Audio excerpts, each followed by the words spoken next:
మీకు తెలుసా కాళహస్త్రిని దక్షిణ కాశీగా పిలువబడుతుంది అని?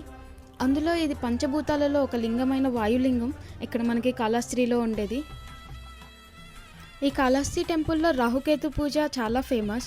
ఎక్కడెక్కడి నుంచో వచ్చి పూజలు చేయించుకుంటారు. స్వర్ణముఖి ఒడ్డున ఉంటుంది కాళహస్తి టెంపుల్. ఈ టెంపుల్ని పల్లవ, చోళ, శ్రీకృష్ణదేవరాయలు వాళ్ళ పరిపాలనలో కట్టించారు ఈ గుడిని. మీరు భక్త కన్నప్ప సినిమా చూసారా? ఆ సినిమాలో తన 2 కళ్ళు దానం చేశారు కదా. సో అది ఈ పరిశ్రమంలోనే తన భక్తికి గుర్తుగా కొండ మీద మనకి భక్త కన్నప్ప గుడి ఉంటుంది.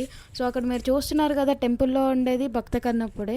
అక్కడ మనం రాహుకేతు పూజ కాదు, చాలా పూజలు చాలా ఫేమస్ ఉంటాయి అక్కడ. అందులో మనకి గోపూజ కూడా ఉంటుంది.